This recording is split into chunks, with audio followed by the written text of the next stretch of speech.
Tantor Audio, a division of Recorded Books, presents How We Practice Therapy Now by Chante D. Deloach. Narrated by Diana Blue. Publisher's Note: in this audio edition, you will hear references to tables and visual materials present in the print and ebook formats of the book. Introduction. March 15th, 2020. I hope you are all healthy and managing to stay informed, yet centered right now. A lot has changed in the last week since we met, and things are evolving by the moment. We are all being encouraged to practice social distancing to protect our own health and to promote the public health of all. While this is a disruption to our lives, it is also an unexpected opportunity to spend time with loved ones and center our health and wellness practices. Please know that I remain a source of support through the madness. For now, I will be meeting with clients remotely via video or phone if necessary. Current guidance is that our sheltering-at-home orders will be in place for 2 to 4 weeks, and then, hopefully, we can safely resume meeting in person. I sent that email to clients 1 year ago. We continue to meet via video and are primarily sheltering at home with no definitive path of what is next. Multiple times per day, I hear the word unprecedented to describe virtually every aspect of this time. In many therapists, the shift to sheltering at home and providing teletherapy provoked mixed emotions. While for some, this was an opportunity to work from home and not have the stressors of a commute or the expense of an office, it was abrupt, startling, and even disorienting for many of us, therapists and clients alike. For many, the sudden shift to 100% video therapy was like being forced to drive a stick shift when you are accustomed to driving an automatic. Then being forced into traffic with stops on multiple hills. The learning curve for some therapists has been steep, and the adjustment slow. I was fortunate. I had been offering video-based therapy to a select group of clients for a few years, so I was prepared and knew what to expect. Most therapists were not set up with the infrastructure, equipment, or necessary training to effectively engage in long-term teletherapy with their entire client load from home. Many of us may not have even had a home office, or if we did, it may not have been useful because there was no privacy or soundproofing. For many clients, this shift was just as shocking and unsettling. So many of us told ourselves and our clients that teletherapy would just be for a short time. Yet the pandemic continues, and we have had to work to adapt to changes of the world, even as we discern what is next. There has been a necessary emphasis on physical health during the pandemic, curbing transmission, effective treatment, and developing a vaccine. Yet, the mental health effects of months of fear and uncertainty and the total upheaval of life as we know it are only now coming into view. There is a historic wave of mental health problems currently unfolding, including depression, substance abuse, post-traumatic stress disorder, PTSD, and suicidality. Recent research found that more than 50% of people feel that their mental health has been majorly impacted by the pandemic. These numbers have increased as the pandemic continues. Call to emergency hotlines and online therapy communities have skyrocketed. For example, the online therapy company Talkspace reported a 65% increase in use of their services within the first few months of the pandemic, and a federal crisis hotline reported 10 times the number of calls since the beginning of the pandemic than the number of calls prior to COVID-19. Early data about the effects on private practitioners is different. Many therapists, 59%, have reported a decline in client load. Some clients lost their jobs and couldn't afford to continue therapy. Other clients were just doing their best, mentally and emotionally, to survive, and couldn't focus on therapy. Some therapists reported an increase, 6%, in new clients, which may include the return of old clients. The reported increase may also be attributable to existing clients who previously needed sessions on an as-needed basis suddenly requiring weekly sessions. Hey, Doc, I know we haven't talked in a while. I think it's been about a year or so. I would like to return and jump back in. The world is a lot right now. I hope you have the time and space with everything going on, and I hope you are safe. This message from a former client of mine is one that many of you may recognize. Many of you may, like me, have been unable to say no despite already having a full load. The stress and strain on family relationships and partnerships has been palpable. I have lost count of the number of clients who have contemplated breakups or terminated relationships during the pandemic. The loss has been, and continues to be, overwhelming. Clients lost and are losing jobs, income, opportunities, and loved ones. And so are we. Equally, if not more difficult, is that therapists are experiencing this crisis alongside our clients. We are all navigating health fears and concerns for ourselves and loved ones, negotiating children being home from school and their needing support with online classes, bearing witness to a racial justice movement, all while holding space for clients who are experiencing the same struggles. During times of collective trauma, such as traumatic events in a workplace, natural disasters, or mass shootings, it is standard practice for external therapists to come in and provide support for the affected community, including the local therapists involved. Here, there are no external therapists to bring in. We are it. This is unprecedented. Consider Sam, a therapist with a small but thriving private practice focused primarily on supporting parents of children with ADHD and autism. Sam is also a single mother of a 4-year-old son. When the pandemic began and schools closed, she had to transition her practice to fully online and scramble to figure out a plan. She could not work from home and have no one there to watch her son and help with his virtual preschool lessons. He was too young to be left unsupervised. As a single parent, she could not afford to take a leave from her practice, nor did she feel good about just abandoning her clients during a pandemic. She considered hiring a babysitter or asking a friend to help while she was in sessions, but she was too afraid of the COVID-19 risks.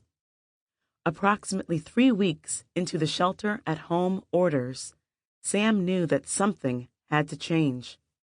After multiple discussions with friends and family, Sam decided to temporarily move in with her sister, who lived a few hours away, so that she could have some help. Even though her sister was working and had a daughter of her own, she felt it was the only viable solution. Due to the cramped living quarters with 2 children and multiple adults in the household, most days Sam is set up to engage in her sessions in a small corner of the bedroom. During the early days of the pandemic, Sam's son barged into multiple sessions looking for her or his toys. It became commonplace to hear background noise from the household, the neighbors, or just life happening for her and her clients. The setup was far from ideal, but it was real and human, which her clients got to witness. Although Sam was embarrassed and felt completely unprofessional, they often laughed about it. This setup allowed her to continue to engage in her work, support her clients, and not be alone in supporting her son through the pandemic. Sam's clients have struggled a lot during the pandemic. Parents have been stretched thin, and even more thin for her clients with children who have challenges regulating their emotions, focusing, and concentrating, and who thrive with structure. This has been a difficult time for all her clients. Sam has noticed that working with her clients remotely, in their home environment, has improved her ability to coach parents in real time and provide needed support and affirmation. In some cases, remote therapy has been even more effective than her in-office work with clients. Despite the severe challenges of this shelter-at-home period, Sam has begun considering the ways that teletherapy could become a permanent service that she offers. She has also come to appreciate the flexibility that it allows her for coordinating with her son's schedule, which is especially beneficial to her as a single mother. Like Sam, we are all adjusting and figuring things out alongside our clients, many of whom are continuing to struggle, even now. What many of us are seeing and feeling in our private practices is just the nascent stages of this mental health crisis. We are only just beginning to identify the severity and range of mental health effects and the massive economic depression that has ensued. It is clear, however, that many people will continue to struggle for years to come. Prior to COVID-19, rates of psychotherapy utilization had been steadily declining for the past decade or more. Reasons for this decline are complex, but it appears to be related, in part, to the challenges clients experience in finding and connecting with a therapist that feels like a good fit for them. For years, therapy has been fraught with premature termination or early dropout rates, which can be higher in clients belonging to racially minoritized groups. Also, the cost of therapy has long been a factor related to access and premature termination of therapy. Many people leave therapy because it costs too much, and a growing number of therapists do not accept insurance. Approximately 30% to 60% of private practices are now fee-for-service and have moved away from insurance. Practicing therapists can attest that the movement to primarily fee-for-service is in large part due to the painfully low reimbursement rates of insurance companies and the bureaucratic challenges and barriers specific to mental health within managed care.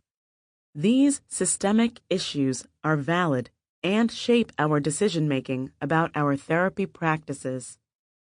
Fee-for-service also contributes to the long-standing perception of therapy as a luxury and its association with privilege. It makes sense from a client perspective that high out-of-pocket costs coupled with not feeling that the therapist is a good fit or that the style of therapy is meeting one's needs would call for discontinuing therapy. Even before the pandemic, many therapists had been working to rebrand therapy and their approach to services to bring it into greater alignment with the needs of today's clients. This is evident in the increase in wellness-based approaches and out-of-office therapies. Therapists are increasingly identifying the practice of psychotherapy as a healing science and art within both healthcare as well as wellness spaces. The wellness industry has ballooned to an estimated $4 trillion industry. So the identification of psychotherapy as a wellness practice has the potential to increase the visibility of therapy while shifting the view of therapy away from being solely grounded in the medical model. The evolving view of therapy as a wellness practice can also be seen in the rise and increased acceptance of mindfulness and complementary approaches to health. The integration of yoga and body-centered approaches within therapy are now common, particularly among trauma therapists. Many therapists have moved toward a more wellness-centered orientation, and it is also more common to see therapy moving beyond the confines of the therapy office to nature-based settings and home environments. In these ways, therapy has been evolving and continues to evolve into a practice that is no longer restricted to or defined by place, and that is capable of reaching more people by being in the service of public wellness instead of the service of an elite few. The face of therapy is also changing. There have long been cries for the field to diversify, to better reflect the demographics of the United States, but the mental health field has remained persistently white. While there are slow increases in the racial diversity of new professionals, it is perhaps equally, if not more, troubling that white therapists in private practice overwhelmingly see white, cis heterosexual clients. This data makes visible the continued failure of the mental health field to meet the needs of marginalized groups, especially racially minoritized people. This failure is particularly significant not only during the COVID-19 pandemic, but also amid the mass global racial protests against racism and police violence against Black people. The movement for Black Lives has prompted many professional counseling and psychological organizations to acknowledge these failures and challenge themselves and their members to more fully embody and actualize the ethical imperatives around social justice. Generation Z is the most racially and ethnically diverse generation, and both millennial and Gen Z individuals agree that this country has issues with racism, particularly anti-Blackness. These generations also support LGBTQ+ rights and view change as a whole as being beneficial to society.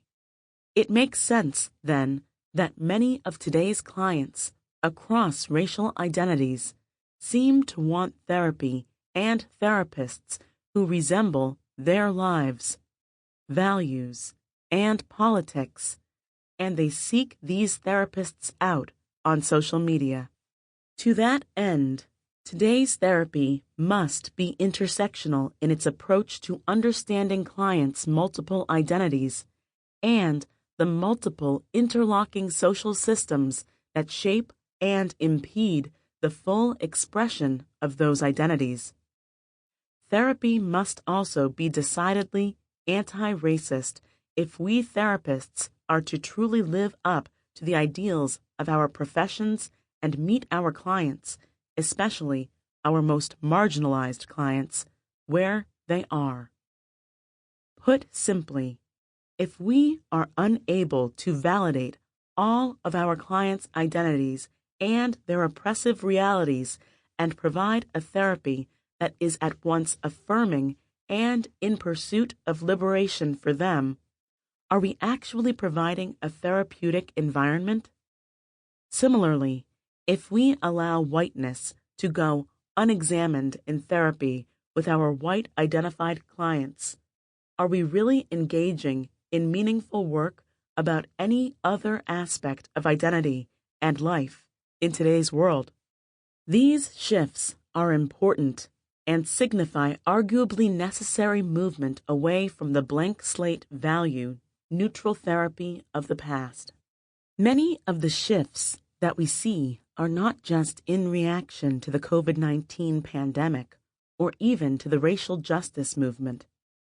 They appear to be also related to the evolving landscape of healthcare, increased consumer choice, and cultural shifts in how people, especially millennials and Gen Z, think about healthcare.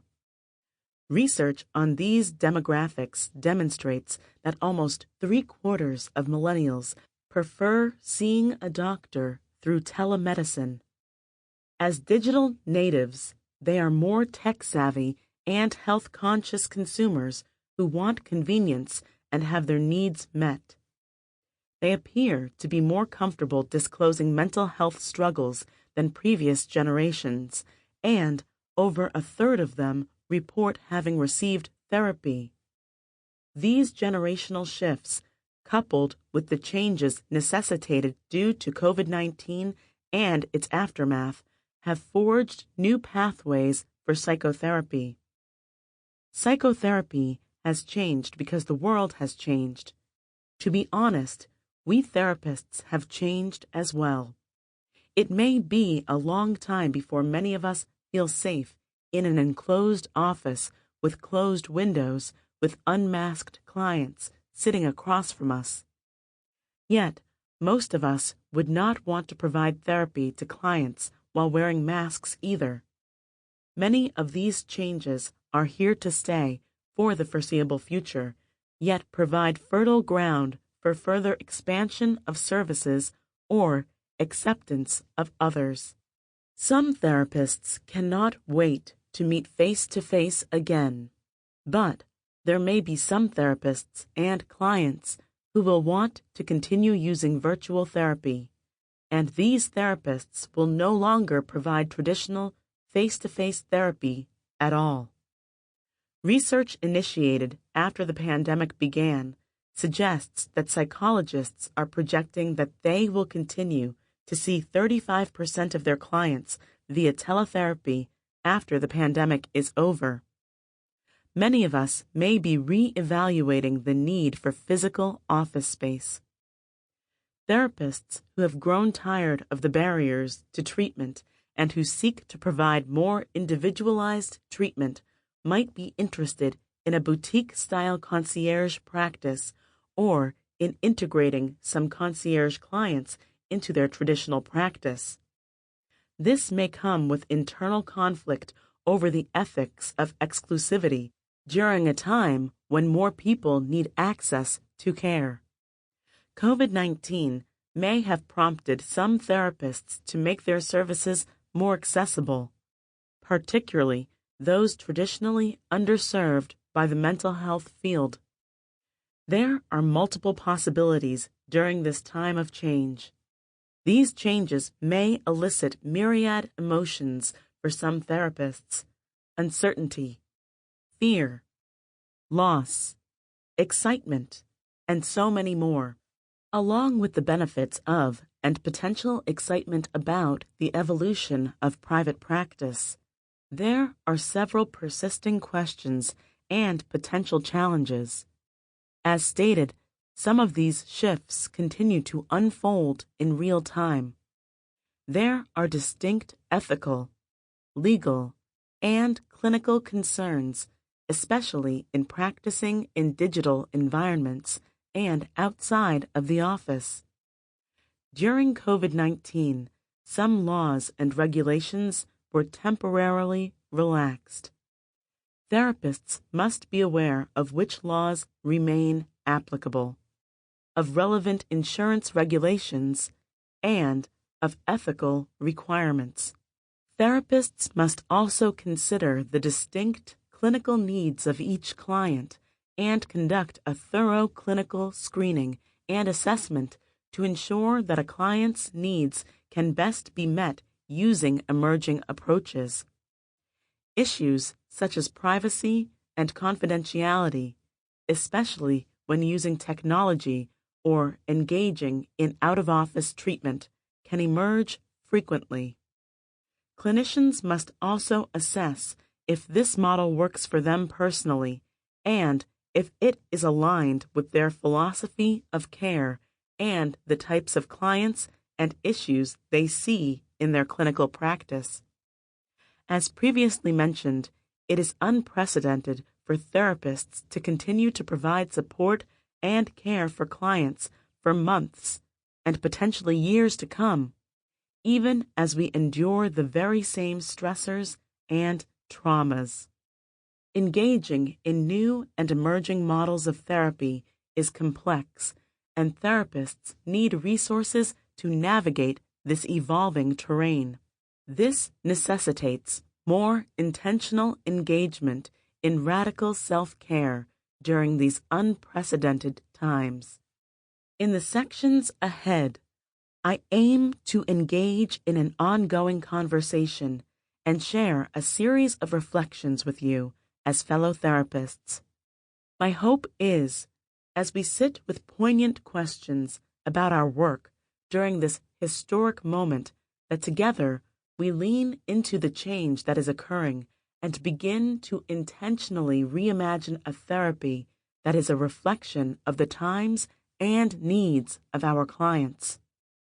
Together, we might craft a personal approach to therapy that leverages technology in service of client well-being and acknowledges that justice is essential to wellness.